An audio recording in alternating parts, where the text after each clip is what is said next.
about a month ago, I had the experience to be fully immersed in my target language for like 10 days, 24/7, and not only was I fascinated by the amazing city that is Tokyo, but also found myself trying to read every single Japanese that I could find and listen to as much as Japanese as possible. Well, I'm not 100% certain, but I feel like I enjoy understanding more than I do speaking, or at least in the beginning. I think it's way more useful to learn how to understand first before you start speaking a language. And if anything, this trip has certainly proved to me that immersion is the best way to learn to understand a language. So I'll give you my opinion why I think immersion is so powerful, and then I'll share some of my activities that I like to do. So while I was doing my reviews, I found this word chushi that means suspension, and not the suspension that you find on a bike or a car.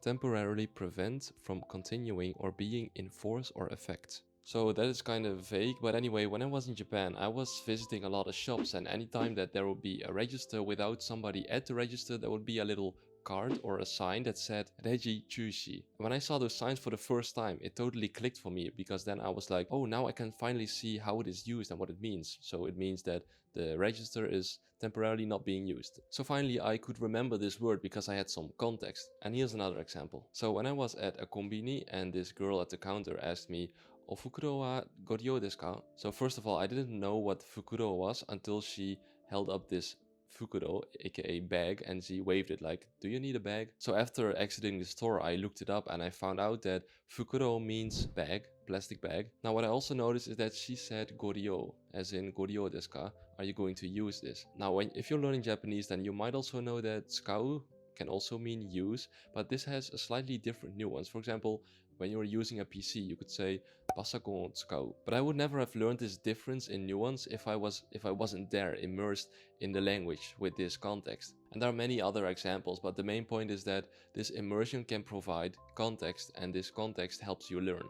And so this immersion works different than just learning word by word or just learning grammar in a book or something. Because then you won't really learn the nuance and how the people use the language and the culture, and how the language fits with the culture. But the tricky part is finding the right balance, because more immersion means more chances to learn something, but also more chances to encounter something that you don't understand. So you need a solid foundation first, because if you are finding a lot of things that you don't understand, then it'll get frustrated and that kills motivation. So my recommendation would be to study some basic grammar first, some basic words as well. But if you find something in your target language and you want to try and consume it, then by all means do it, because there's no such thing as too much immersion, in my opinion. Now, like I said before, when you're trying to immerse, don't just go and find random things to do on the internet.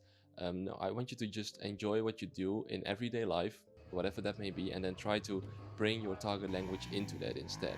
Because this way you can enjoy what you're doing, but also learn language. So here's a few things that I do in my life. First of all, watching YouTube videos or videos in general, TV shows or series, dramas, those things. Now, a problem that I usually have is when I try to watch something in another language, sometimes I don't understand something and then I have to look it up, and the point of me watching a video or watching a TV show is obviously to enjoy the content. And I can't really enjoy the content as much if I have to pause every 5 seconds, look something up, get frustrated. So I'd like to recommend a website that I've been using recently that removes most of this friction, that is pausing, looking something up, and then continuing. So this website is called Lingopie, and you can either use it as a web extension, for example, when you have a Netflix account, or when you don't have a Netflix account, you can just use their website and their TV show catalog, which I think the catalog is a little bit smoother than when you use the extension. Now anyway, I decided to watch a show called Kakegurui, which I had already watched and seen before, but it doesn't really matter for the purpose of explaining how this website works.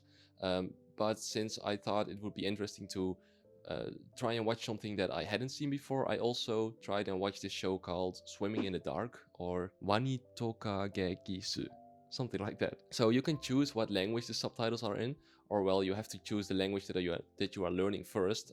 Currently, Lingopie has 10 languages. Those are Spanish, French, Italian, Portuguese, German, Russian, Japanese, Korean, Chinese, and English. And you can choose what subtitles you want to use, but like I said before, I'm doing this for immersion, so I'm not going to use English at all, just Japanese subtitles and Japanese audio. So the best part about this website is that when you hover over a text, you can see the definition and the video pauses automatically, which is way faster than having to pause the video yourself, then having to look it up and find the definition. Then when you click on a word, it gets saved and you can look back at it again.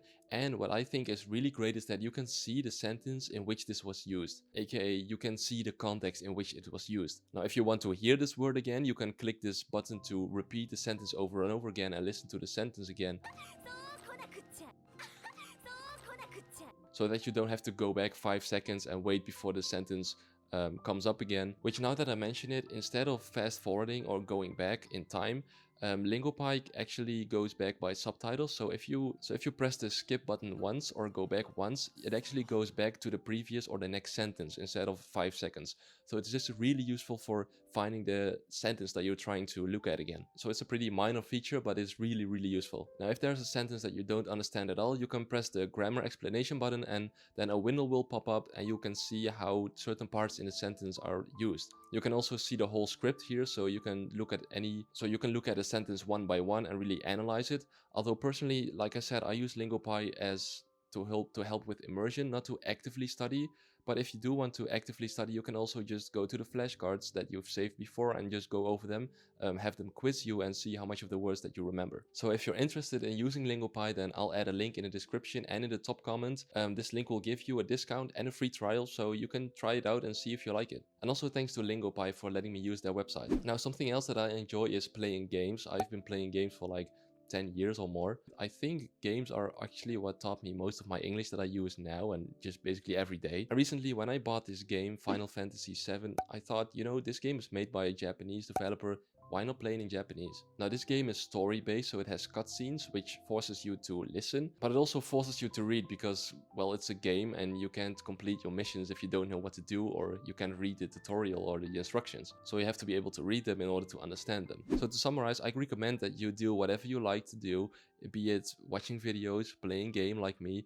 Do that, but try to do it in your target language instead of just trying to go out and find other things to do in your native language, because you may end up not enjoying them or getting frustrated. And while immersing, just keep in mind that the more you immerse, the more chances you have to find something that you can learn. And now that I think about it, there's something else that I wanted to do. Now, I have tried to do this before, but back then I really didn't understand a lot. So that is putting my PC in Japanese, because, you know, I use my PC like almost every day and it's in English. So you know, by having your PC in English, you're subconsciously learning English as well, I guess. So why not just try and put it in Japanese? So here we go, time and language and region, I think. Windows display language, here we go.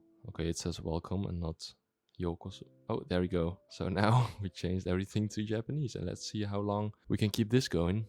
Oh, why is this still in English though? That's weird. But the rest is in Japanese. 個人用設定アプリアカウント. So that's how I immerse, that's my tips. Hopefully you get something out of it, and I'll see you in another video. Bye bye.